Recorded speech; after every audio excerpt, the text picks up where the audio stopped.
Ghazak Literature Festival 2026, a carnival of wordsmiths.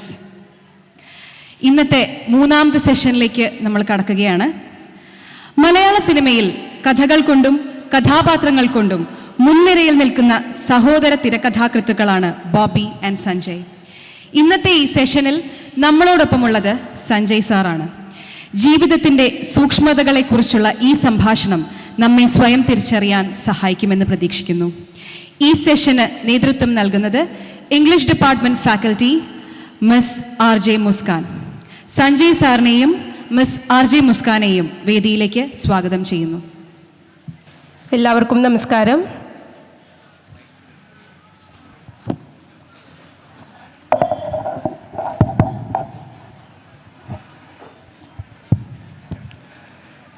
Bobby Sanjay മലയാള സിനിമയിലെ പ്രശസ്തരായ സഹോദര തിരക്കഥാകൃത്തുക്കൾ. കേരളത്തിലെ എടുത്തു പറയുന്ന തിരക്കഥാകൃത്തുക്കളിൽ 2 പേർ. ഇവരിൽ ഇന്ന് നമ്മോടൊപ്പം ചേർന്നിരിക്കുന്നത് സഞ്ജയ് സാറാണ്. നമസ്കാരം സാർ. സാറിനെ കൂടി ഈ വേദി പങ്കിടാൻ സാധിച്ചതിൽ ഒരുപാട് സന്തോഷമുണ്ട്.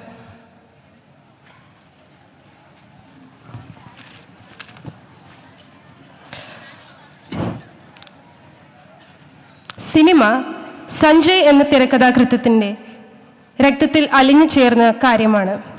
അദ്ദേഹത്തിൻ്റെ കുടുംബത്തെ ഒരു സിനിമാ കുടുംബം എന്ന് വിശേഷിപ്പിക്കുന്നതിൽ തെറ്റില്ല. അദ്ദേഹത്തിൻ്റെ പിതാവിൻ്റെ ജ്യേഷ്ഠനായിരുന്ന ജോസ് പ്രകാശും ഒരു കാലത്ത് മലയാളത്തിലെ ഏറ്റവും മികച്ച വില്ലൻ വേഷങ്ങളെ അവതരിപ്പിച്ച ഒരാളായിരുന്നു. അദ്ദേഹത്തിൻ്റെ പിതാവ് ഏറ്റവും നല്ല സിനിമകളുടെ നിർമ്മാതാവായിട്ട് മാറി. പത്മരാജന്റെ പല സിനിമകളും നിർമ്മിച്ചത് സഞ്ജയ് സാറിന്റെ പിതാവാണ്. അദ്ദേഹവും അഭിനയ രംഗത്ത് സുപരിചിതനാണ്. സഞ്ജയ് സാറും ജ്യേഷ്ഠൻ ബോബിയും കൂടെ എഴുതിയ അനേകം തിരക്കഥകളാണ് നമ്മുടെ മലയാള സിനിമയിലെ വഴിത്തിരിവായി മാറിയത്. സഞ്ജയ് സാർ ആദ്യം ആഗ്രഹിച്ചത് ഒരു സിനിമാ സംവിധായകനായി മാറുകയായിരുന്നു. അങ്ങനെ കമൽ സാറിന്റെ അസിസ്റ്റന്റായി പല സിനിമകളും അദ്ദേഹം പ്രവർത്തിച്ചു. ഇംഗ്ലീഷ് സാഹിത്യത്തിൽ ബിരുദാനന്തര ബിരുദം നേടിയ സഞ്ജയ് അദ്ദേഹത്തിൻ്റെ ജ്യേഷ്ഠൻ്റെ കൂടെ ചേർന്ന് പിന്നീട് തിരക്കഥകൾ എഴുതാൻ തുടങ്ങിയതായിരുന്നു. ബോബി സഞ്ജയ് കൂട്ടുകെട്ടിലുണ്ടായ സിനിമകൾ നമുക്ക് നല്ല ഭാവുകങ്ങൾ സമ്മാനിച്ചതാണ്. അവരുടെ സിനിമകളിലെല്ലാം തന്നെ ഊഷ്മളമായ ബന്ധങ്ങൾക്ക് വില കൊടുക്കുന്നതായിട്ട് നമുക്ക് കാണാൻ സാധിക്കും. സാറിൻ്റെ ജീവിതം പരിശോധിച്ചാലും അങ്ങനെ തന്നെയാണ്. വളരെ നിർഭരമായ ഊഷ്മളമായ ബന്ധങ്ങളെ പരിപോഷിപ്പിക്കാൻ താല്പര്യപ്പെടുന്ന സഞ്ജയ് നല്ലൊരു വ്യക്തിത്വത്തിന് ഉടമയാണ്. സഞ്ജയ് സാർ ഒരു നല്ല എഴുത്തുകാരൻ കൂടിയാണ്. അദ്ദേഹത്തിൻ്റെ പല ലേഖനങ്ങളും ചേർന്ന് ഒരു പുതിയ പുസ്തകം ഇറങ്ങാനിരിക്കുകയാണ്. മാതൃഭൂമി ബുക്സ് ആണെന്ന് പബ്ലിഷ് ചെയ്യുന്നത്. ആ പുസ്തകങ്ങളും നല്ല അനുഭൂതികളായിരിക്കും വായനക്കാർക്ക് സമ്മാനിക്കുക. സഞ്ജയ് സാർ നല്ലൊരു പ്രഭാഷകൻ കൂടിയാണ്. ഇന്ന് നമ്മളോട് അദ്ദേഹം സംസാരിക്കുമ്പോൾ നമ്മൾക്കത് ഉറപ്പായും മനസ്സിലാകും. നമ്മളുടെ ഹൃദയങ്ങളോട് സംവദിക്കാൻ കഴിയുന്ന സംസാരിക്കാൻ കഴിയുന്ന നല്ലൊരു പ്രഭാഷകനാണ് സഞ്ജയ് എന്ന് നമുക്കിപ്പോൾ മനസ്സിലാകുകയും ചെയ്യും. മറ്റൊരു കാര്യം കൂടെ പറഞ്ഞോട്ടെ. ഇന്ന് ജനുവരി 7. ഇതേ ദിവസം 2011 ജനുവരി 7 ട്രാഫിക് എന്ന സിനിമ റിലീസായത്. ഇന്നത്തേക്ക് അത് 14 വർഷം തികയാണ്. ഈ വേദിയിൽ സാറിൻ്റെ കൂടെ ഈ വേദി പങ്കിടാൻ സാധിച്ചതും ഈ ഒരു അവസരത്തിൽ പങ്കിടാൻ സാധിച്ചതിൽ ഒരുപാട് സന്തോഷം, ഒരുപാട് അഭിമാനം. Thank you. നമസ്കാരം. ഈ പ്രഭാഷകനം എന്നൊക്കെ പറഞ്ഞ് വലിയൊരു ഭാരമാണ് എൻ്റെ തലയിലെടുത്ത് വെച്ചിരിക്കുന്നത്. അപ്പം അത് പറ്റില്ല എന്ന എന്നെക്കൊണ്ട് പറ്റാത്ത കാര്യമെന്ന് ഞാൻ ആദ്യം പറഞ്ഞിട്ടുണ്ട്. സാമാന്യം അഹങ്കാരമുള്ളൊരു തിരക്കഥാകൃത്താണ് ഞാൻ. തിരക്കഥാകൃത്ത് മാത്രമല്ല, മനുഷ്യനുമാണ്. പക്ഷെ മനുഷ്യൻ എന്നുള്ള നിലയിൽ നമുക്ക് അഹങ്കാരം കുറച്ചൊക്കെ മറയ്ക്കാൻ പറ്റും.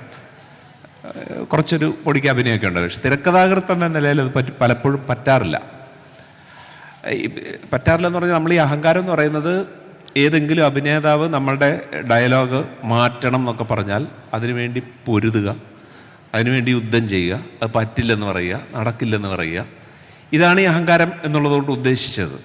അത് ചില സമയത്ത് അങ്ങനെ പറഞ്ഞു എന്നുള്ള കാരണം കൊണ്ട് തന്നെ പലപ്പോഴും വഴക്കുകളും ബഹളങ്ങളും ഒക്കെ ഉണ്ടാറുണ്ട്. ഇതാണ് പൊതുവേ ഉള്ള ഒരു അഹങ്കാരം. പക്ഷേ ഒരു 6-7 മാസം മുമ്പ് ഞങ്ങളുടെ പുതിയ സിനിമ ബേബി ഗേൾ എന്ന് പറയുന്ന സിനിമയുടെ ഷൂട്ടിങ് നടക്കുകയാണ്. അപ്പോൾ അതിൽ ഒരു സീനിൽ അഭിനയിക്കുന്നത് സംഗീത് പ്രതാപ് എന്ന് പറയുന്ന നടനാണ്. അപ്പോൾ സംഗീത് ഒരു സീൻ ചെയ്യുന്ന ഒരു സമയത്ത് എന്നോട് ചോദിച്ചു, ചേട്ടാ ഒരു ഡയലോഗ് ഇത് ഇങ്ങനെ തന്നെയാണോ വേണ്ടതെന്ന് ചോദിച്ചു. അപ്പം അതുപോലെ നമ്മളിലെ ഈഗോ ഇങ്ങനെ അപ്പാൻ തുടങ്ങി. ഇന്നലെ വന്ന് ഈ ചെക്കൻ നമ്മളോട് പറയുന്നു എന്നുള്ള ലെവലിൽ തന്നെ.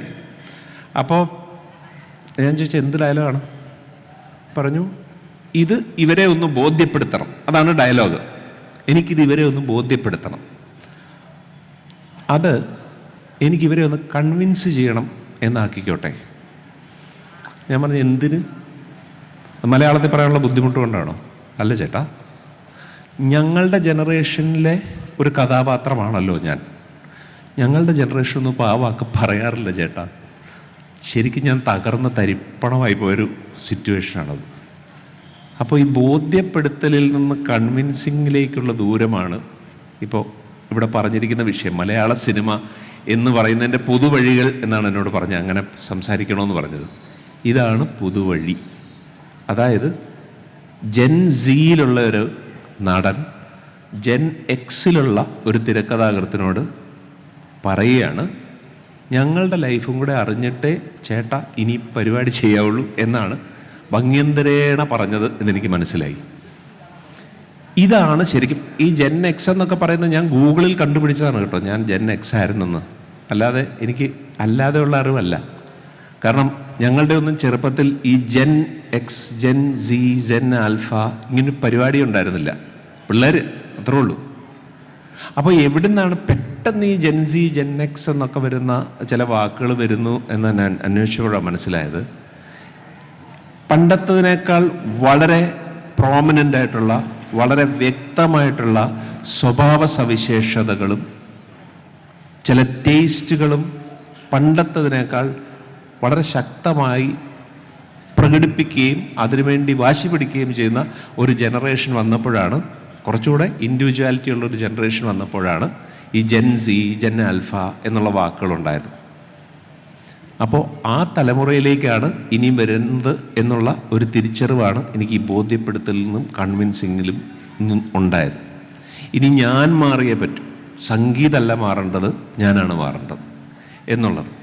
അപ്പോൾ ഈ എന്താണ് ഈ ജെൻ സിയുടെ പ്രത്യേകത, അതായത് എന്താണ് ഈ സിനിമ മാറിയത്, സിനിമ മാറുന്നു, സിനിമയ്ക്ക് പുതുവഴികൾ എന്ന് പറയുമ്പോൾ എനിക്ക് തോന്നുന്നത് സിനിമയ്ക്ക് മാത്രമായിട്ടൊരു മാറ്റമുണ്ട് എന്നുള്ള ഒരു ധാരണയൊന്നും എനിക്കില്ല. എല്ലാ മേഖലയിലുമുള്ള മാറ്റങ്ങളുടെ പ്രതിഫലനം സിനിമയിലും ഉണ്ടാവുന്നു, അത്രേ ഉള്ളൂ. ശരിക്കും ലോകത്തിൻ്റെ അതിൻ്റെ ഒരു പ്രതിഫലനമാണല്ലോ എല്ലാ കഥകളും സിനിമകളും. അപ്പോൾ അങ്ങനെ ഒരു പ്രതിഫലനം സിനിമയിലും ഉണ്ടായി. എല്ലാ മേഖലയിലുമുള്ള മാറ്റങ്ങളിൽ സിനിമയ്ക്കും ആ പ്രതിഫലനം ഉണ്ടായതാണ് സിനിമയുടെ പുതിയ മാറ്റം എന്നെനിക്ക് തോന്നുന്നു. അങ്ങനെ നോക്കുമ്പോൾ ഈ ജെൻ സിയുടെ പ്രത്യേകതകൾ നമ്മൾ പരിശോധിച്ചാൽ നമുക്ക് മനസ്സിലാവും. ഈ ജെൻ സി, ജെൻ ആൽഫ എന്ന് പറയുന്നത് ജെൻ സിയിലിരിക്കുന്ന ആൾക്കാരാണ് നിങ്ങൾ, ജെൻ ആൽഫയിലിരിക്കുന്ന ആൾക്കാരാണ് നിങ്ങൾ. നിങ്ങൾ എന്ന് പറയുന്ന ഓഡിയൻസിനോട് ഞാനല്ല പറഞ്ഞ് മനസ്സിലാക്കേണ്ടത്, നിങ്ങൾ എന്നോടാണ് പറഞ്ഞ് മനസ്സിലാക്കേണ്ടത് ഞാൻ എന്താ എഴുതേണ്ടത്, അല്ലേ? അപ്പോൾ ഈ ജെൻ സിയുടെ പ്രത്യേകത എന്ന് പറയുന്നതിൽ ഏറ്റവും വലിയ പ്രത്യേകത എന്ന് മനസ്സിലാക്കാൻ സാധിച്ചത് ഒരു 2000-ൻ്റെ തുടക്കത്തോടെ വന്ന ഈ ഇൻ്റർനെറ്റ് എന്ന് പറയുന്ന കാര്യം 2011-12 വേഗത, ഭയങ്കര സ്പീഡിലാണ് അതിൻ്റെ വേഗത ഉണ്ടായത്. അതുകൊണ്ട് തന്നെ ഒറ്റയടിക്ക് നമ്മളുടെ മുറിയിലിരുന്നുകൊണ്ട് നമ്മൾ ലോകത്തെ, നമ്മുടെ വിഷൻ ഭയങ്കര ഗ്ലോബലാകുകയാണ്. നമുക്കിപ്പോൾ ലോകത്തിലെ എല്ലാം ഒന്നും സർപ്രൈസ് അല്ല.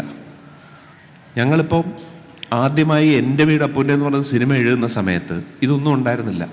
വളരെ കൺവെൻഷനലായിട്ടുള്ള, വളരെ കൃത്യമായിട്ടുള്ള ചില ടെംപ്ലേറ്റ്സ് ഉണ്ടായിരുന്നു. ഇപ്പോൾ ആ ടെംപ്ലേറ്റ്സ് പറ്റാത്തതിൻ്റെ കാര്യം എന്താണെന്ന് വെച്ചാൽ, എൻ്റെ വീട് അപ്പൂൻ്റെയും എന്ന് പറയുന്ന സിനിമ ഞങ്ങൾ എഴുതുന്ന സമയത്ത് ഉള്ളത്ര സിനിമാ ലിറ്ററസിയോ അല്ലെങ്കിൽ വേൾഡിനെ പറ്റിയുള്ള ലിറ്ററസിയോ അന്നത്തെ പ്രേക്ഷകന് ഒരു പക്ഷേ ഉണ്ടായിരുന്നില്ല. അതുകൊണ്ട് തന്നെ സിനിമയിലെ ചില നടപ്പ് ശീലങ്ങളൊക്കെ വെച്ച് തന്നെ നമുക്ക് രക്ഷപ്പെടാമായിരുന്നു. ഇന്നത് പറ്റാത്ത അവസ്ഥയിലേക്ക് വന്നിരിക്കുകയാണ്. അങ്ങനെ ഒരു കുടുക്കിലാണ് ഞങ്ങളിപ്പോൾ പെട്ടിരിക്കുന്നത്. അതിൻ്റെ ഏറ്റവും വലിയ കാര്യം എന്ന് പറയുന്നത് ഈ ജെൻ സിയുടെ ഏറ്റവും വലിയ പ്രത്യേകത എന്ന് പറയുന്നത് ഈ ഇൻ്റർനെറ്റ് ഉണ്ടായതോടുകൂടി പുതിയ കണക്കുകൾ സൂചിപ്പിക്കുന്നത് ട്രാവൽ ചെയ്യുന്ന ആൾക്കാരുടെ എണ്ണം വളരെ കൂടിയിരിക്കുന്നു എന്നാണ്. ട്രാവൽ എന്ന് പറയുന്നത് ഭയങ്കരമായി കൂടിയിരിക്കുന്നു. ട്രാവൽ എന്ന് പറയുന്നത് ഈ വിദേശ രാജ്യം അത് മാത്രമല്ല, ടോട്ടലി ട്രാവൽ എന്ന് പറയുന്നതിൻ്റെ കാര്യം ആൾക്കാർക്ക് ഇഷ്ടപ്പെടുകയും ആൾക്കാർ കൂടുകയും, ഇനി ട്രാവൽ ചെയ്യാൻ പറ്റാത്തവർ ഇൻ്റർനെറ്റിലൂടെ പല രാജ്യങ്ങളെ പറ്റി അറിയുകയും ചെയ്തതോടുകൂടി നമ്മളുടെ ലോകം മാത്രമുള്ള ലോകം എന്നുള്ളതും നമ്മളുടെ വീടിൻ്റെ ഗേറ്റിന് പുറത്തും ഒരു ലോകമുണ്ടെന്നുള്ളതും വളരെ വളരെ അവർക്ക് മനസ്സിലായി. അതുകൊണ്ട് തന്നെ ഈ ഹോംനെസ് എന്ന് പറഞ്ഞൊരു വാക്കുണ്ട്, ഹോംനെസ്. അത് പണ്ടൊരു നല്ല വാക്കായിട്ട് നമ്മൾ പറഞ്ഞുകൊണ്ടിരുന്നതാണ്. നമ്മുടെ വീട്ടിലെ കാര്യം ഹോംനെസ്. ഈ ഹോംനെസ്സിനൊരു ചില നിയമങ്ങളുണ്ട്.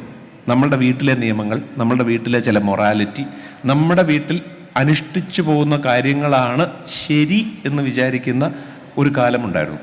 നമ്മളുടെ അച്ഛനാണ് ശരി, നമ്മളുടെ അമ്മയാണ് ശരി, നമ്മളുടെ വീട്ടിലെ ചില നടപ്പ് രീതികളാണ് ശരി എന്നുള്ള അതിൽ നിന്ന് ഈ ഹോംനെസ് എന്ന് പറയുന്നതാണ് ശരിക്കും പറഞ്ഞാൽ ഇല്ലാതായത്. ഇപ്പോൾ അത് വൈഡായിരിക്കുകയാണ്. There is no homeness. നമ്മളുടെ പുറത്തും ചില നിയമങ്ങളുണ്ട്. നമ്മുടെ നിയമങ്ങളല്ല മറ്റൊരാളുടെ നിയമം എന്നുള്ളതിൻ്റെ തിരിച്ചറിവിൽ അത് വലുതായപ്പോഴാണ്, അത് വലുതായതിൻ്റെ ഭാഗമായിട്ടാണ് മുൻപൊക്കെ ഒരു മാനസികമായി എന്തെങ്കിലും ഇഷ്യൂ ഉണ്ടായിരുന്ന ഒരു കഥാപാത്രം ഒരു തമാശ ഉണർത്താൻ മാത്രം ഉണ്ടായിരുന്നുവെങ്കിൽ, അല്ലെങ്കിൽ ഒരു ട്രാൻസ്ജെൻഡർ വിഭാഗത്തിൽ പെടുന്ന ഒരാളെ തമാശ ഉണ്ടാക്കാൻ വേണ്ടി ഉപയോഗിച്ചിരുന്നുവെങ്കിൽ ഇന്ന് അങ്ങനെ ഒരാൾ ചെയ്താൽ ആ ആൾ ട്രോളായി മാറുന്ന അവസ്ഥയിലേക്കാണ് എത്തിയിരിക്കുന്നത്. അത് ചെയ്യുന്ന ആൾ ട്രോളായി മാറുന്ന അവസ്ഥയിലേക്കാണ് എത്തിയിരിക്കുന്നത്. അപ്പോൾ ഇത് നമ്മുടെ ഹോംനെസ്സിന് പുറത്തുള്ള കാര്യമാണ്. ഇപ്പോൾ ഇന്ന് ഒരു കാര്യത്തെ പറ്റിയും നമ്മൾ ഇവനെന്താ ഇങ്ങനെ, അയാളെന്താ അങ്ങനെ എന്ന് ചോദിക്കുന്നില്ല. നമ്മളെല്ലാവരെയും അംഗീകരിക്കാൻ പഠിക്കുന്ന ഈ വേൾഡ് കണ്ട ഒരു ജനവിഭാഗമാണ് നമ്മുടെ മുമ്പിലേക്ക് വന്നിരിക്കുന്നത്. അതുപോലെ തന്നെ സിനിമ കാഴ്ച.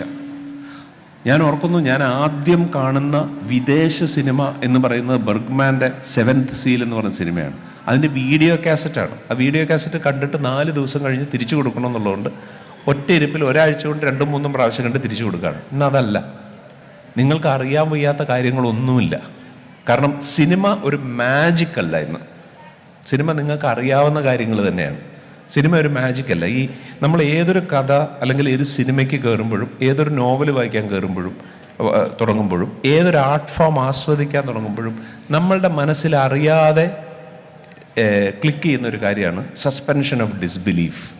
സസ്പെൻഷൻ ഓഫ് ഡിസ്ബിലീഫ് എന്ന് പറഞ്ഞാൽ നമ്മുടെ ഡിസ്ബിലീഫിനെ 2.5 മണിക്കൂർ നേരത്തേക്ക് നമ്മൾ സസ്പെൻഡ് ചെയ്ത് വെച്ചിരിക്കുകയാണ്.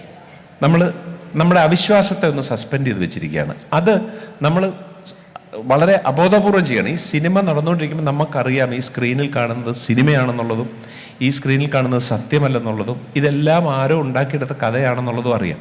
പക്ഷേ ഈ സസ്പെൻഷൻ ഓഫ് ഡിസ്ബിലീഫ്, നമ്മുടെ ഡിസ്ബിലീഫിനെ നമ്മൾ തൽക്കാലം സസ്പെൻഡ് ചെയ്തിരിക്കുന്നതുകൊണ്ടാണ് ഒരു സിനിമ കണ്ട് നമ്മൾ കരയുകയും ചിരിക്കുകയും ഇമോഷനാകുകയും എല്ലാം ചെയ്യുന്ന ഈ സസ്പെൻഷൻ ഓഫ് ഡിസ്ബിലീഫിൻ്റെ ഒരു സൈക്കോളജിയിലാണ്. പക്ഷേ ആ സസ്പെൻഷൻ ഓഫ് ഡിസ്ബിലീഫിന് പോലും മാറ്റമുണ്ടായിരിക്കുകയാണ്. നമുക്ക് സസ്പെൻഷൻ ഓഫ് ഡിസ്ബിലീഫ് ചെയ്യാവുന്ന ഒരു തലം മാറിയിരിക്കുകയാണ്. ഇപ്പോൾ എൻ്റെ വല്യച്ഛനെ പറ്റി പറഞ്ഞു, ജോസ് പ്രകാശ് എന്ന് പറയുന്ന നടൻ. അദ്ദേഹത്തെ നിങ്ങളൊക്കെ അറിയുന്നത് മുതലക്കുഞ്ഞുങ്ങളെ വളർത്തുന്ന ആളായിട്ടായിരിക്കും. അന്ന് അത് വളരെ വളരെ സ്വാഭാവികമായിരുന്നു. അദ്ദേഹം കാരണം അന്ന് സിനിമാ നടന്മാർ എന്താണെന്നറിയില്ല, സിനിമാ നടന്മാർ ആരാന്നറിയില്ല. ഒരു അതിശയോക്തി ഇല്ലാതെ പറയാവുന്ന കാര്യമാണ്. അദ്ദേഹത്തിന് എറണാകുളത്തൊരു തുണിക്കട ഉണ്ടായിരുന്നു. തുണിക്കട തുടങ്ങി. ഈ തുണിക്കട തുടങ്ങി അദ്ദേഹം അവിടെ നിന്നപ്പോൾ 70കളുടെ ഒരു എൻഡിലാണ്. സിനിമാ നടന്മാരെ ഒന്നും കണ്ടിട്ടില്ല, ഇതെങ്ങനെ എടുക്കുന്നറിയില്ല. ഈ അദ്ദേഹത്തോട് ചെന്ന് വളരെ പേടിയോടെ സാറ് പറ്റപ്പോൾ കള്ളക്കടത്തൊക്കെ പൂർണ്ണമായി നിർത്തിയോ എന്ന് ചോദിച്ചത് അത് ഒരു നടന്ന സംഭവമാണ്. അപ്പോൾ ഈ സസ്പെൻഷൻ ഓഫ് ഡിസ്ബിലീഫ് ഇപ്പോൾ ഇല്ല. അതുകൊണ്ട് തന്നെ ഇതൊന്നും കഥയാണ് എന്നറിയുന്ന ഒരു പ്രേക്ഷകൻ, അല്ലെങ്കിൽ ഇതെല്ലാം സിനിമയിൽ നിന്ന് പ്രേക്ഷകൻ ആവശ്യപ്പെടുകയാണ്. ഇന്ന് മുതലക്കുഞ്ഞിനെ വളർത്തുന്ന ഒരാളോ അല്ലെങ്കിൽ സ്വന്തമായിട്ട് ട്രെയിനിൽ കള്ളക്കടത്ത് നടത്തുന്ന ഒരാളോ ഒക്കെ അതൊക്കെ പതുക്കെ മാറിക്കൊണ്ടിരിക്കുകയാണ്. പിന്നെ ഉണ്ടായ ഏറ്റവും പ്രധാന വിഷയമാണ് ജെൻഡർ ഇക്വാളിറ്റി. ജെൻഡർ ഇക്വാളിറ്റി ഈ പറയുന്ന ഈ ട്രാവലിലൂടെയും ഞാൻ ഈ പറഞ്ഞ എക്സ്പോഷറിലൂടെയും ഒക്കെ തന്നെ പ്രേക്ഷകന് കിട്ടിയതാണെന്ന് എനിക്ക് തോന്നുന്നു. കാരണം പണ്ടൊക്കെ ആണ് പെണ്ണ് എന്നുള്ള വേർതിരിവ് ഭയങ്കരമായിട്ടുണ്ടായിരുന്നു. നമ്മൾ ഈ അമ്മ എന്ന് പറയുന്നത് തന്നെ നമ്മുടെ പഴയ കവിയൂർപ്പന്നമ്മയാണ്. മറ്റേ പൂജാമുറി, അമ്മ ഉണ്ടാക്കുന്ന ഭക്ഷണം, അമ്മ ഉണ്ടാക്കുന്ന പൂജാമുറി, അമ്മയുടെ ഭക്തി എന്നൊക്കെ പറഞ്ഞ് അമ്മയെ നമ്മൾ ഭയങ്കരമായിട്ട് ട്രാപ്പ് ചെയ്തിട്ടിരുന്നു. ഒരമ്മത്വം അല്ലെങ്കിൽ അമ്മയ്ക്ക് കൊടുക്കുന്ന ഒരു ഭയങ്കര കാൽപ്പനികമായ കാര്യത്തിൽ അമ്മയ്ക്ക് ഒരിക്കലും തെറ്റുപറ്റാൻ പറ്റാത്തൊരു സ്ത്രീയായി നമ്മൾ അമ്മയെ കൊണ്ട് ട്രാപ്പ് ചെയ്ത് വെച്ചു. ഇപ്പോൾ അത് മാറി. ഇപ്പോൾ അങ്ങനത്തെ കാര്യങ്ങളൊക്കെ മാറിക്കൊണ്ടിരിക്കുന്നത്, അതെല്ലാം പഴയതായി എന്നുള്ള നമ്മുടെ ഈ പറയുന്ന ഈ എക്സ്പോഷറുമായിട്ട് ബന്ധപ്പെട്ടതാണെന്നാണ് എനിക്ക് തോന്നുന്നത്. അതൊക്കെ ഈ നമ്മുടെ സിനിമകളിൽ സ്ത്രീ പുരുഷ സൗഹൃദങ്ങൾ വന്നു. പണ്ട് നിറം എന്ന് പറഞ്ഞൊരു സിനിമയിൽ സ്ത്രീ പുരുഷ സൗഹൃദം, ഒരു ആൺകുട്ടിയും പെൺകുട്ടിയും തമ്മിലുള്ള സൗഹൃദം വന്നപ്പോൾ അത് പുതുമയായിരുന്നു, ഭയങ്കര പുതുമയായിരുന്നു. ഇന്ന് അത് പുതുമയല്ല, അത് പാർട്ട് ഓഫ് ലൈഫാണ്. ഇപ്പോൾ ബോബി അച്ഛൻ്റെ തന്നെ ഒരു തമാശ കടവെടുത്ത് പറഞ്ഞാൽ, പണ്ടൊക്കെ ഒരാണും പെണ്ണും ഒരുമിച്ച് നടന്നിട്ട് ചീത്തപ്പേര് കേൾപ്പിക്കാത്ത 2 പേരേ ഉള്ളൂ, അത് കുട്ടൂസിനും ഡാഗിനിയാന്നാണ് ബോബി അച്ഛൻ പറയും. അപ്പോൾ അത്തരത്തിലുള്ള അതിൽ നിന്ന് കാര്യങ്ങൾ മുമ്പോട്ട് നീങ്ങിയിട്ടുണ്ട്. ഈ ജെൻഡർ പണ്ടൊക്കെ ശ്രദ്ധിച്ചിട്ടില്ലേ, ഈ ഭാര്യ അല്ലെങ്കിൽ അമ്മ അല്ലെങ്കിൽ കാമുകി, ഒരു കരണത്തടിയിൽ ഇവരൊക്കെ നന്നാവും. ഏതെങ്കിലും ഒരു അഹങ്കാരിയായിട്ടുള്ളൊരു പെൺകുട്ടി ഉണ്ടെങ്കിൽ ഒരാൾ വന്ന് കരണത്തടിച്ചാൽ ഇവരെല്ലാവരും നന്നാവും. കാമുകൻ നാട് വിട്ടുപോയാൽ കാമുകി കാത്തിരിക്കും കാമുകന് വേണ്ടി. കാമുകൻ വേറെ കല്യാണം കഴിക്കും, വേറെ കുട്ടികളുണ്ടാവും, ആ കുട്ടിയെ സ്വന്തം കുട്ടിയായിട്ട് മനസ്സാ സങ്കല്പിക്കും വിട്ടിരുന്ന കാമുകി. അതൊക്കെയായിരുന്നു നമ്മൾ പെൺ എന്ന് പറയുന്ന മെയിൽ ഗെയ്സ് എന്ന് പറയുന്ന കാര്യം സൃഷ്ടിച്ചുകൊണ്ടിരുന്നത്. ഇത്തരത്തിലുള്ള കാര്യങ്ങളാണ് ഇപ്പോൾ കംപ്ലീറ്റ്ലി പൊളിച്ചു മാറ്റപ്പെട്ടുകൊണ്ടിരിക്കുന്നത്. ഈ പൊളിച്ചു മാറ്റപ്പെട്ടലിനിടയ്ക്കുന്നാണ് ഇനി പുതിയ സിനിമ. അതുകൊണ്ട് തന്നെ എനിക്ക് തോന്നുന്നത് സിനിമ വളരെ റിഫൈൻഡ് ആയിക്കൊണ്ടിരിക്കുകയാണ്. എല്ലാവരും പഴയ സിനിമയാണ് നല്ലതെന്ന് പറയുമ്പോഴും പഴയ സിനിമ നല്ലതല്ലെന്നല്ല പറയുന്നത്, പക്ഷേ കാലത്തിനൊത്ത് കാലത്തിൻ്റെ റിഫ്ലക്ഷൻ കുറച്ചുകൂടെ യൂണിവേഴ്സലായി എന്ന് വിശ്വസിക്കാനാണ് ഞാൻ ഇഷ്ടപ്പെടുന്നത് ഈ സിനിമ എന്ന് പറയുന്നത്. പക്ഷെ ഇതൊക്കെ പറയുമ്പോഴും ഒരു കാര്യം ഇതാണ്, ഈ 36 കഥാസന്ദർഭങ്ങളേ ഉള്ളൂ എന്നാണ് പറയുന്നത്. ലോകത്ത് 36 കഥാസന്ദർഭങ്ങളേ ഉള്ളൂ. ആ കഥാസന്ദർഭങ്ങൾ മുഴുവൻ മഹാഭാരതത്തിലും രാമായണത്തിലും ഇലിയട്ടിലും ഒഡീസിയിലും പറഞ്ഞു കഴിഞ്ഞു. നമ്മൾ ഈ പറയുന്ന കാലം, അതായത് ഇപ്പോഴും റിപ്പീറ്റ് ചെയ്തുകൊണ്ടിരിക്കുന്നത്, ഈ കാലം മാറിയെങ്കിലും ഈ പറയുന്ന ജെൻസി ക്യാരക്ടറിസ്റ്റിക്സ് വന്നുവെങ്കിലും ഈ പറയുന്ന കാര്യങ്ങൾ റിപ്പീറ്റ് ചെയ്തുകൊണ്ടിരിക്കുന്നത് ഈ ഇമോഷൻസും ഈ കാര്യങ്ങളുമാണ്. അതുകൊണ്ട് തന്നെയാണ് ഇപ്പോഴും നമ്മൾ ഷേക്സ്പിയർ പഠിപ്പിക്കുന്നത്. അതായത് എത്രയോ നൂറ്റാണ്ട് മുമ്പ് ജീവിച്ച ഒരു റൈറ്റർ എഴുതി മാറിയ ഒരു റൈറ്ററുടെ ആ കഥ നമുക്കിന്നും സത്യമായിട്ട് തോന്നുന്നത്, അന്നത്തെ വേഷവിധാനത്തെപ്പറ്റി നമുക്കറിയില്ല, അന്നത്തെ സാമൂഹ്യ സാഹചര്യമല്ല, അന്നത്തെ ഇമോഷൻസിന് ഒരു മാറ്റവും ഇല്ലാതെ തുടരുന്നു എന്നുള്ളതാണ്. അപ്പോൾ ഇമോഷൻസ് ആർ ദ സെയിം. ആ ഇമോഷൻസിൻ്റെ റിഫൈൻമെൻറ്റും അതിൻ്റെ അന്തരീക്ഷങ്ങളും മാറി എന്നുള്ളതാണ് എനിക്ക് തോന്നുന്നു പുതിയ സിനിമയിൽ. അതിലാണ് നമ്മുടെ സെലക്ഷൻ എന്ന് പറയുന്ന കാര്യം. ഈ സെലക്ഷൻ എന്ന് പറയുന്നതാണ്, നേരത്തെ ബോബിയച്ചൻ്റെ സെഷനിൽ ബോബിയച്ചൻ പറഞ്ഞൊരു കാര്യമുണ്ട്, ഒരു ആർട്ട് ഫോം കണ്ടു കഴിയുമ്പോൾ നമ്മൾ എന്ത് അവശേഷിപ്പിക്കുന്നു എന്നുള്ളതാണ്. ഈ മഹാഭാരതത്തിൽ പോലും നമുക്ക് പറയാം, മഹാഭാരതത്തിൽ കഴിഞ്ഞ് എന്ത് അവശേഷിച്ചു? അവസാനം അവശേഷിച്ചത് എന്താണ്? 7 പേരാണ് അവശേഷിച്ചത്, അല്ലെങ്കിൽ ദുഃഖമാണ് അവശേഷിച്ചത്, അല്ലെങ്കിൽ ദ്രൗപദിയുടെ വസ്ത്രാക്ഷേപമാണ് അവശേഷിച്ചത്. അങ്ങനെയും ചിന്തിക്കാം, ഭഗവത്ഗീതയാണ് അവശേഷിച്ചതെന്നും ചിന്തിക്കാം. അപ്പോൾ അതിൽ ഏതാണ് നമ്മളുടെ പ്രയോറിറ്റി എന്നുള്ളതാണ് ഒരു ഫിലിം മേക്കർ കാണേണ്ടത്. അപ്പോൾ ഞാൻ നേരത്തെ പറഞ്ഞ പോലെ പുതുവഴി സിനിമ എന്നുള്ളത് എനിക്ക് തോന്നുന്നു അതിനൊരു തുറന്ന ഡിസ്കഷനായിട്ട് വെക്കുന്നതാണ് ഞാൻ ഇഷ്ടപ്പെടുന്നത്. ഇത്ര ഈ ഞാനൊരു നേരത്തെ മുസ്കാൻ പറഞ്ഞ പോലെ ഞാനൊരു പ്രഭാഷകനൊന്നുമല്ല. അപ്പോൾ ഇതിനൊരു ഇൻ്ററാക്റ്റീവ് സെഷനായിട്ടോ അല്ലെങ്കിൽ അങ്ങനെ വെക്കാനാണ് എനിക്ക് കൂടുതൽ താല്പര്യം. Thank you.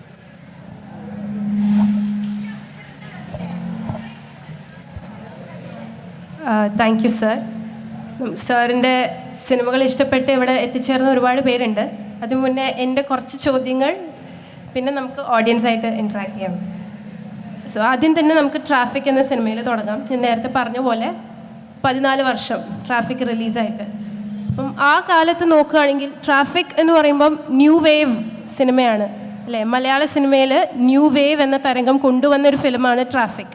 അപ്പോൾ അന്നത്തെ കാലത്ത് നോക്കുകയാണെങ്കിൽ നമുക്ക് സ്റ്റാർഡം അല്ലെങ്കിൽ സൂപ്പർ സ്റ്റാർസിൻ്റെ സിനിമകൾ നിലനിൽക്കുന്ന സമയത്താണ് സർ ഇങ്ങനെ ട്രാഫിക് എന്ന് പറഞ്ഞൊരു മൂവി തിരക്കഥ എഴുതി അത് റിലീസാവുന്നത്. അതും സൂപ്പർ സ്റ്റാർസ് എന്ന പട്ടികയിൽ നമ്മൾ ഇപ്പോൾ പറയുന്നു അവരെ പെടുത്തുന്നില്ല. അന്നത്തെ കാലത്ത് നമ്മൾ സൂപ്പർ സ്റ്റാർസിൻ്റെ പട്ടികയിൽ അവരെ പെടുത്തിയിട്ടുണ്ടായിരുന്നില്ല. സോ ആ ഒരു കാലത്ത് എന്തായിരുന്നു സാറിനൊരു പ്രചോദനം ഇതുപോലെയുള്ള ഒരു സിനിമ ഇറക്കാനായിട്ട്, ന്യൂ വേവ് സൃഷ്ടിക്കാൻ? ശരിക്കും ഈ ആവശ്യം സൃഷ്ടിയുടെ മാതാവാണെന്ന് പറയുന്നത് തന്നെയാണ്. ഈ എൻ്റെ സുഹൃത്തായിരുന്നു രാജേഷ് പിള്ള എന്ന് പറഞ്ഞ ഡയറക്ടർ. അപ്പോൾ അദ്ദേഹം അതിന് മുമ്പൊരു സിനിമ എടുത്തിരുന്നു, അതൊട്ടും നന്നായില്ല. ആ സിനിമ ഭയങ്കര ഫ്ലോപ്പായിരുന്നു.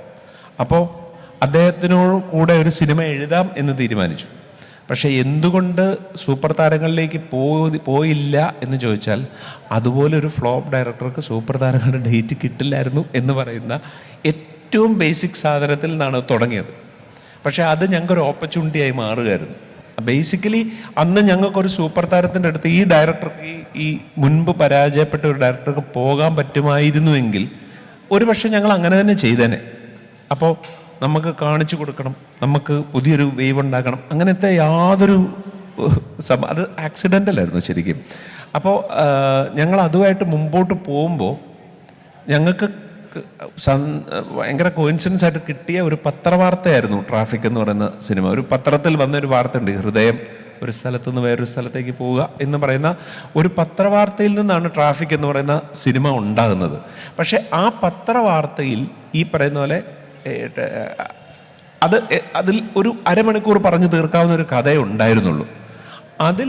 അതായിരുന്നു ഏറ്റവും വലിയ ചാലഞ്ച്. ആ ചാലഞ്ച് ഈ പറയുന്നത് പോലെ ഞങ്ങളന്ന് ശ്രീനേട്ടനാണല്ലോ അതിൽ അഭിനയിച്ചത്. ശ്രീനേട്ടനോട് ഞങ്ങൾക്ക് പറയാൻ കഥയൊന്നുമില്ല, ഈ പത്രവാർത്ത മാത്രമേ ഉള്ളൂ. ഈ പത്രവാർത്ത എങ്ങനെ സിനിമയാകും എന്നുള്ള ഒന്നും ഞങ്ങൾക്ക് അറിയില്ല. അപ്പോൾ ശ്രീനേട്ടനോട് രാജേഷ് പോയി കഥ പറഞ്ഞു. അപ്പോൾ രാജേഷിനെ സംബന്ധിച്ചത് അവസാന പിടിവള്ളിയാണ്. ആ അവസാന പിടിവള്ളി എന്നുള്ള രീതിയിൽ ശ്രീനേട്ടനോട് പോയി രാജേഷ് കഥ പറഞ്ഞു. ശ്രീനേട്ടൻ അത്ഭുതം എന്ന് പറയട്ടെ, ശ്രീനേട്ടൻ ചെയ്യാമെന്ന് സംഭവിച്ചു.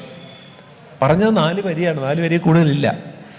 അപ്പോൾ അതിനുശേഷം ഞങ്ങൾ പുള്ളി സീരിയസ് ആയിട്ട് പറഞ്ഞാണോ അതോ വെറുതെ പറഞ്ഞാണോ എന്നൊന്നും ഞങ്ങൾക്ക് അറിയില്ല. അപ്പോൾ ഞങ്ങളുടെ സുഹൃത്താണ് റോഷൻ ആൻഡ്രൂസ്. റോഷനും ശ്രീനേട്ടനും ചേർന്ന് ഉദയനാണ് താരം ഒക്കെ ചെയ്ത് കഴിഞ്ഞ സമയത്ത് ഞാൻ റോഷനോട് പറഞ്ഞാൽ നീ ഒന്ന് ചോദിക്ക് ശ്രീനേട്ടനത്, കാരണം ഞങ്ങൾക്ക് തന്നെ കഥ അറിയില്ല. അപ്പോൾ ഈ 4 വരി കേട്ട് എന്താ പറഞ്ഞതെന്ന് ചോദിച്ചപ്പം ശ്രീനേട്ടൻ പറഞ്ഞതാണ്, ഞാൻ ഡേറ്റ് കൊടുത്തു, കാരണം ഞാൻ ഡേറ്റ് കൊടുത്തില്ലായിരുന്നെങ്കിൽ ആ ഡയറക്ടർ വല്ല കടുങ്കയും ചെയ്യുമോ എന്നെനിക്ക് സംശയം ഉണ്ടായിരുന്നു. ഇങ്ങനെയൊക്കെയാണ് ഇതൊക്കെ ഉണ്ടാകുന്നത്. ഇതതിൻ്റെ അത്രത്തോളം സരസമായ രീതിയിൽ ഉണ്ടായ സംഭവമാണ്. ഇതിലൊന്നും ഭയങ്കരമായ ഞങ്ങൾ ഉണ്ടാക്കി സിനിമയിൽ ശരിക്കും ഇങ്ങനത്തെ ചില കാര്യങ്ങൾ ഉണ്ടാവും. അവിടെ എന്നെ ഏറ്റവും അത്ഭുതപ്പെടുത്തിയത് രാജേഷാണ്. കാരണം രാജേഷ് എന്ന് പറയുന്ന ആൾക്ക് പെട്ടെന്നൊരു തിരക്കഥ ചെയ്യാമായിരുന്നു. അപ്പോൾ ആദ്യം നമ്മൾ പറഞ്ഞ പല കഥകളും രാജേഷ് ഇഷ്ടപ്പെട്ടില്ല. ഞങ്ങൾ അടുത്ത സിനിമയിലേക്ക് പോയി ആ സമയത്ത്. എന്നിട്ട് പോലും രാജേഷ് വെയിറ്റ് ചെയ്യാൻ ശ്രമിച്ചു, ഇനി ഞാൻ ചെയ്യുമ്പോൾ ഒരു ഡിഫറെൻറ്റ് സിനിമ എനിക്ക് ചെയ്യണമെന്ന് പറഞ്ഞിട്ട് രാജേഷാണ് ഞങ്ങളെ കൊണ്ട് ആ കഥ പറഞ്ഞപ്പോൾ ആ കഥ ഞങ്ങൾ പറയുമ്പോഴും രാജേഷ് പറഞ്ഞു ഇതിനകത്ത് എന്താണ് പ്രത്യേകത. അങ്ങനെയാണ് മൾട്ടി ലീനിയർ നറേഷൻ എന്ന് പറയുന്ന കാര്യങ്ങളൊക്കെ വരുന്നത്. അപ്പോൾ അങ്ങനെ ആ രീതിയിലുണ്ടായ ഒരു സിനിമയാണ് ഇത്. ഉണ്ടാക്കുന്ന സമയത്ത് നേരത്തെ മുസ്കാൻ ചോദിച്ച പോലെ പുതിയ ആൾക്കാരെ വെച്ച് അല്ലെങ്കിൽ പുതിയ തരത്തിൽ ഒരു സിനിമ ചെയ്ത് ചരിത്രം സൃഷ്ടിച്ചേക്കണമെന്നോ ഞാൻ ആ രീതിയിൽ അങ്ങനെ ചോദ്യം അതായത് പറഞ്ഞു, അങ്ങനെ ഒന്നും ആയിരുന്നില്ല മനസ്സിൽ.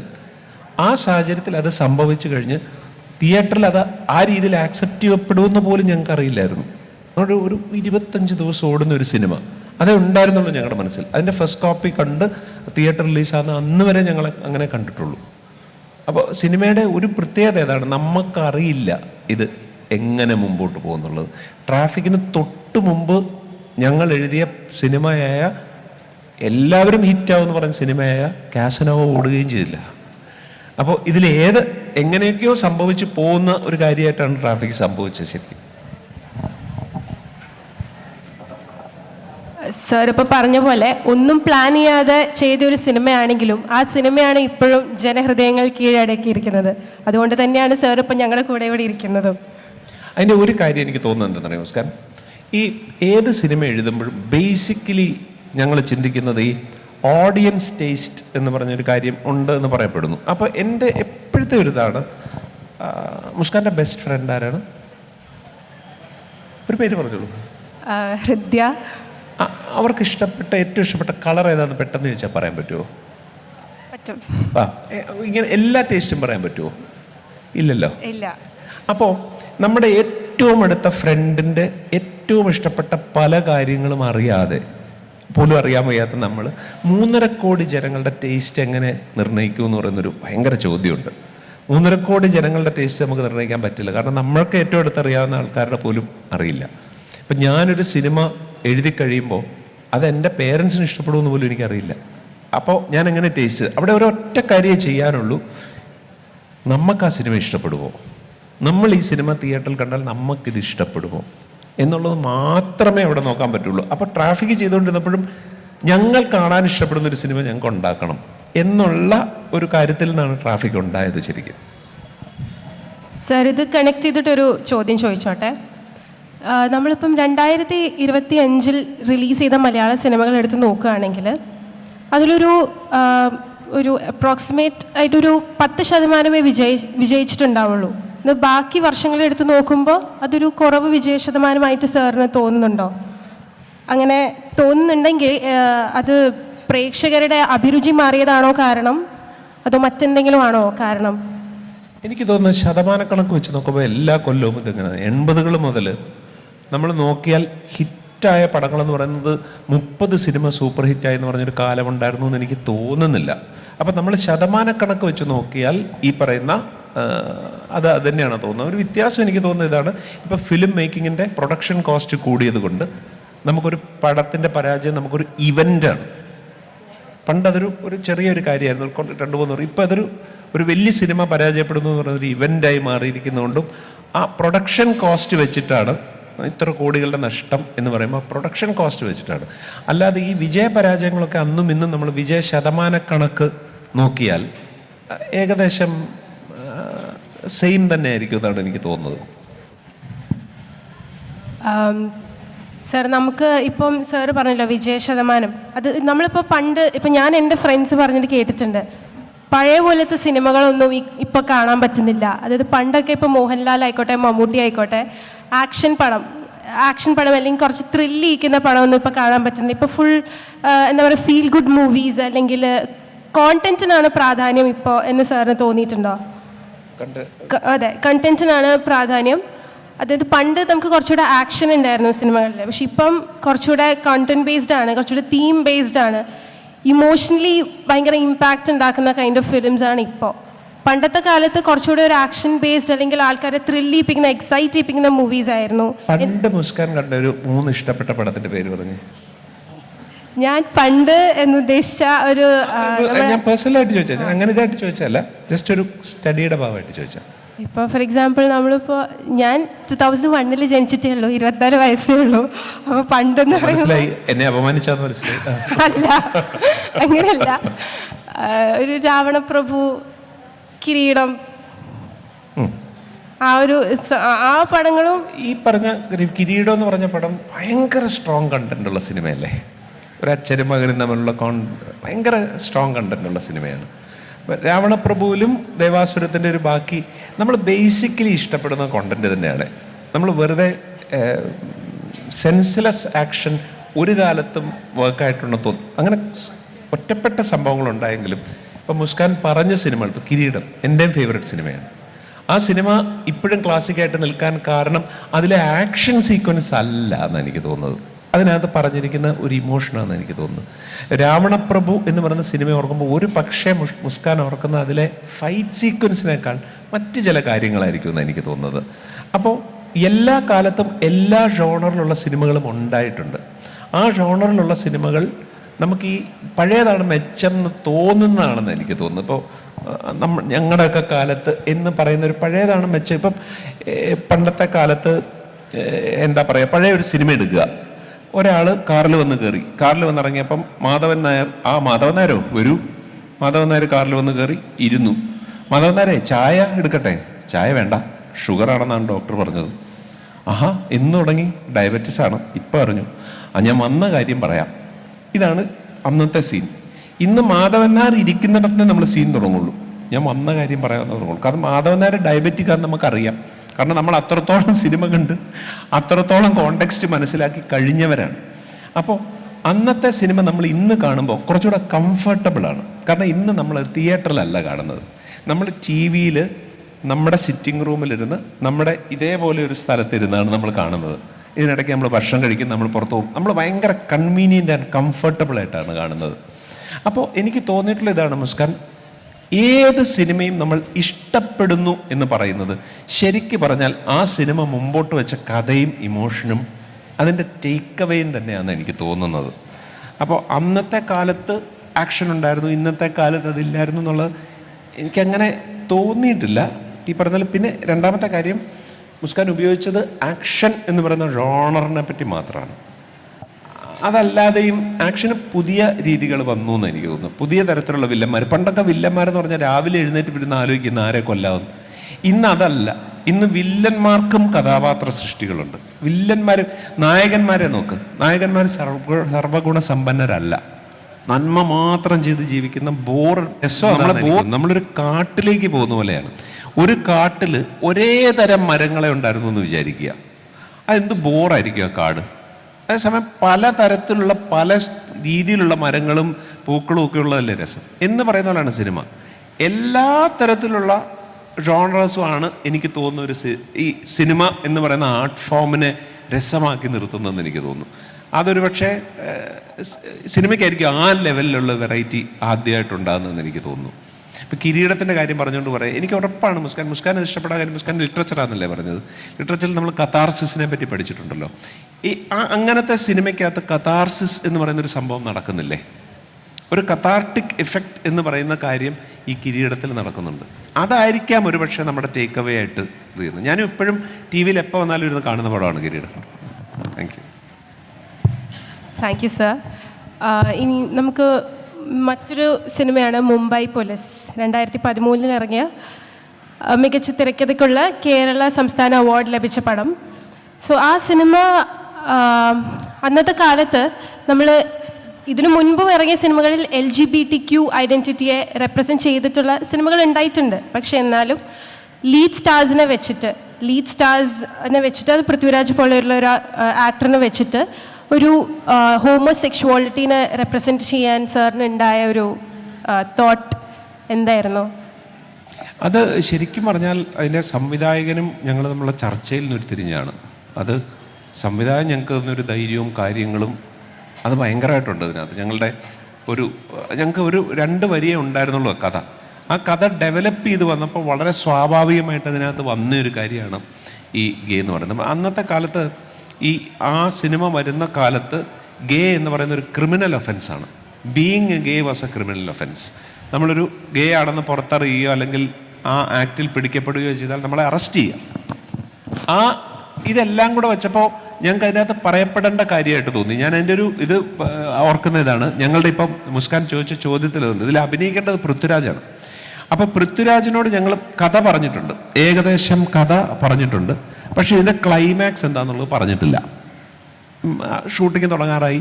അപ്പോൾ പുള്ളി ഇടയ്ക്കിടയ്ക്ക് വിളിച്ച് ചോദിക്കുന്നതാണ്, എന്തായി ക്ലൈമാക്സ് ആയി. അപ്പോൾ ക്ലൈമാക്സ് ആയതിനു ശേഷം റോഷനും ഞങ്ങൾക്കൊരു സംശയം തോന്നി, ഈ പറഞ്ഞ പോലെ ഇതുപോലൊരു ലീഡ് സ്റ്റാർ ചെയ്യുമോ? അങ്ങനെ ഞങ്ങൾ പൃഥ്വിരാജിനെ വിളിച്ച് ചോദിക്കുകയാണ്, സിനിമയ്ക്ക് വേണ്ടി ഒരു കഥാപാത്രം എന്ത് ചെയ്യാനും തയ്യാറാണോ? 100% ഞാൻ തയ്യാറാണ്. എന്ത് വേണമെങ്കിൽ സിനിമയ്ക്ക് ആവശ്യമാണെങ്കിൽ ഞാനത് ചെയ്യും. എന്താണെന്ന് ഞങ്ങൾ പറഞ്ഞിട്ടില്ല. അങ്ങനെയാണ് ഞങ്ങൾ ഈ സ്ഥിരക്കഥ വായിച്ച് കേൾപ്പിക്കുന്നത്. അപ്പോൾ അയാൾ പോലും അത് വിചാരിച്ചില്ലത്. ഒരു 15 മിനിറ്റ് നേരത്തേക്ക് ഇങ്ങനെ സ്റ്റണ്ടായിട്ടിരുന്നു, ഇത് എന്തായി തീരും എന്നുള്ളൊരു തുടക്കത്തിലുണ്ട്. പക്ഷെ 15 മിനിറ്റിനുള്ളിൽ പുള്ളിക്ക് ഉണ്ടായ ഒരു ട്രാൻസ്ഫോർമേഷൻ ഭയങ്കരമായിരുന്നു. മറ്റൊരു ആക്ടർ അത് ചെയ്യുമായിരുന്നോ എന്നറിയില്ല. 15 മിനിറ്റിനുള്ളിൽ ആ സിനിമയോട് അതിനു മുമ്പുണ്ടായിരുന്നു, അതായത് ആ തിരക്കഥ പൃഥ്വിരാജിനെ കേൾപ്പിക്കുന്ന മോമെന്റ് വരെ ഈ കഥാപാത്രം ഗേ അല്ല, ഗേ ആണ് ആ കഥാപാത്രം എന്ന് അറിഞ്ഞതിന് ശേഷമുള്ള പൃഥ്വിരാജിൻ്റെ ഒരു എക്സൈറ്റ്മെന്റ് ഉണ്ടായിരുന്നു ആ ക്യാരക്ടർ ചെയ്യാൻ. അത് നമുക്കും ഭയങ്കര ഒരു എനർജി തന്നൊരു കാര്യമാണ്. പക്ഷേ അതേസമയം ഞങ്ങൾക്ക് ആ സിനിമ റിലീസാകുന്നിടം വരെ ഒരു ടെൻഷൻ ഉണ്ടായിരുന്നു, ഇതെങ്ങനെ ആക്സെപ്റ്റ് ചെയ്യപ്പെടുമെന്ന്. അത് എല്ലാ സിനിമയ്ക്കും ഉണ്ടാവും, ഇങ്ങനത്തെ കാര്യങ്ങൾ എല്ലാ സിനിമയ്ക്കും ഉണ്ടാവും. പക്ഷേ അതായിരുന്നു അതിൻ്റെ ഒരു ചാലഞ്ച്. പിന്നെ ആ കാലത്തും ആ സമയത്ത് കുറച്ച് അഡ്വഞ്ചറസ് ആയിരുന്നിരിക്കാം ചിലപ്പോൾ നമ്മളും, അതായിരിക്കാം.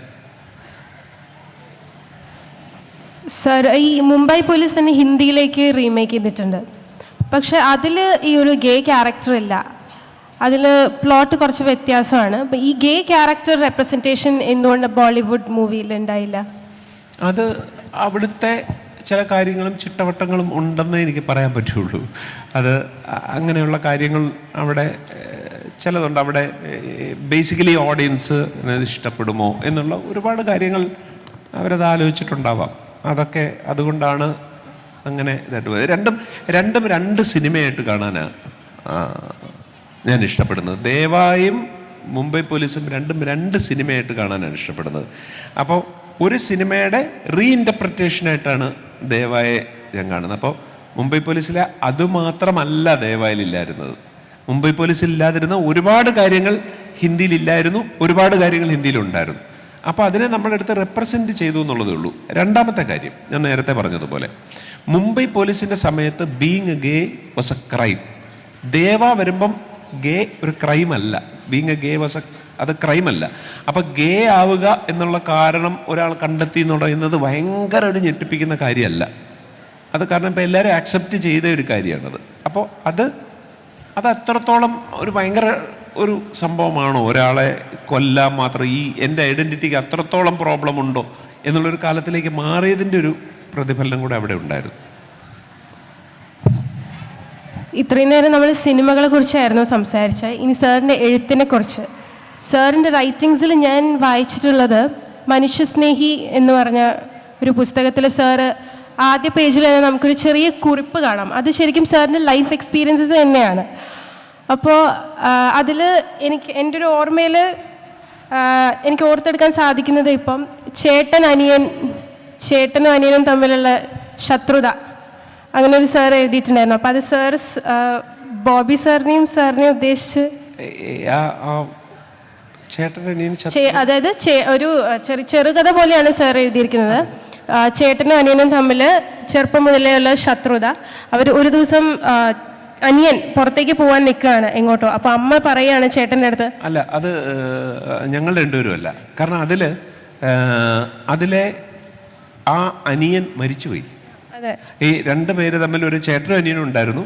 എനിക്ക് വളരെ അടുത്തറിയാവുന്ന രണ്ടുപേരാണ്. ഞാൻ കണ്ടിട്ടുള്ളൊരു സീനാണ്, അതുകൊണ്ടാണ് അത് എഴുതിയത്. അപ്പോൾ ഈ രണ്ടുപേര് ചേട്ടനും അനിയനും എന്തുകൊണ്ടാണെന്ന് എനിക്കറിയില്ല, അവർ ആദ്യം മുതലേ ടോക്കിംഗ് ടേംസിൽ പോലും അല്ലാത്ത രീതിയിൽ ഫിസിക്കലായിട്ട് വരെ ഫൈറ്റ് ഉണ്ടാകുമായിരുന്നു. ഈ അവരുടെ ഒരു പ്രായത്തിൽ ടീനേജിലൊക്കെ ഇവർ തമ്മിൽ സംസാരിക്കില്ല, ഭയങ്കര ശത്രുതയായിരുന്നു. അങ്ങനെ ഇവരുടെ ഈ ശത്രുത വളർന്നു. ഈ അനിയനൊരു ജോലി കിട്ടുകയാണ്. അനിയന് ജോലി എന്ന് പറയുന്നത് പുറത്താണ്, അതായത് ബാംഗ്ലൂർ പോലെ സ്ഥലത്താണ്. അപ്പോൾ അനിയൻ കോട്ടയത്ത് നിന്ന് പെട്ടിയെടുത്ത് ഇത് ചെയ്യുമ്പോൾ ഈ അമ്മ ഈ ചേട്ടനോട് പറഞ്ഞു, ആ പെട്ടി ഒന്നെടുത്ത് നീ ഡിക്കിയിൽ വെക്കാൻ സഹായിക്കണമെന്ന് പറഞ്ഞു. അപ്പോൾ ചേട്ടനത് ചെയ്തില്ല. ചേട്ടൻ അതേ ശത്രുതാ മനോഭാവത്തോടെ നിന്നു. പിറ്റേ ആഴ്ച വാർത്ത വരികയാണ്, അനിയൻ ആക്സിഡൻറ്റിൽ കൊല്ലപ്പെട്ടു എന്ന് പറയുന്നത്. അന്ന് മുതൽ ഈ ചേട്ടൻ്റെ ഏറ്റവും പ്രിയപ്പെട്ട ആളായി മാറുകയാണ് അനിയൻ. ഈ അന്ന് വരെയുള്ള ശത്രുതയ്ക്ക് എങ്ങനെ. അപ്പോൾ ആ ഇൻസിഡൻറ്റിനേക്കാൾ കൂടുതൽ ഒരു റിമൈൻഡറായിട്ടാണ് എനിക്ക് തോന്നിയത്. കാരണം നമ്മൾ എന്താ പറയുന്നത്, ഈ പറയുന്ന ചേട്ടനെ എനിക്ക് അറിയാവുന്നതുകൊണ്ട് പറയും, പുള്ളി അതിൽ നിന്ന് പുറത്തു വരാനും ഭയങ്കരമായ സൈക്കോളജിക്കൽ ഇഷ്യൂസും ഒക്കെ അനുഭവിച്ചു. അപ്പോൾ എന്തിനായിരുന്നു ഈ പറയുന്ന കാര്യം എന്നുള്ള ഒരു സംഭവം ഉണ്ടല്ലോ. ഇപ്പോൾ ഈ ഇന്നലെ ബോബി അച്ഛനുമായിട്ട് ഞാൻ സംസാരിച്ചപ്പോൾ ഞങ്ങൾ ഈ അശ്വത്ഥാമാവ് എന്ന് പറയുന്ന കാര്യത്തെപ്പറ്റി ബോബി അച്ഛൻ പറഞ്ഞതാണ്. അശ്വത്ഥാമാവ് ചെറുപ്പത്തിൽ പാല് കുടിച്ചിട്ടില്ല, പാലാണെന്ന് പറഞ്ഞ് അരിമാവ് കലക്കി അശ്വത്ഥാമാവിന് കൊടുത്തു. അതായിരുന്നു അശ്വത്ഥാമാവിൻ്റെ ബിറ്റർനെസ്സിൻ്റെ കാരണം. അത് ചെറുപ്പത്തിൽ കുറേ കുട്ടികൾ ചെയ്ത ഒരു തമാശയായിട്ട് കണ്ടിരുന്നുവെങ്കിൽ അങ്ങനെയും കാണാം, അതൊരു പോസിബിലിറ്റിയാണ്. നമുക്കതൊരു പകയായിട്ടും കൊണ്ടു നടക്കാം. ഇതിലേത് വേണമെന്നുള്ളതാണ്. അപ്പോൾ ആ ചോയ്സ് നമ്മുടെയാണ്. ആ ചോയ്സ് നമ്മൾ കറക്റ്റ് സമയത്ത് എടുത്തില്ല എങ്കിൽ ഏതെങ്കിലും കാലത്ത് നമ്മൾ റിഗ്രറ്റ് ചെയ്യും. അത് ആ ചോയ്സ് പക എന്ന് പറയുന്നൊരു പക വീട്ടാനുള്ള അല്ല എന്ന് തീരുമാനിക്കുന്നിടത്ത് ലൈഫ് നേരത്തെ ഭയങ്കര കുറച്ചുകൂടെ കൂളാവുമെന്ന് എനിക്ക് തോന്നുന്നു. അതിൻ്റെ പ്രകാരമാണ് ആ ഇതെഴുതിയത്. ഞാനും എൻ്റെ ബ്രദറും ആയിരുന്നില്ല.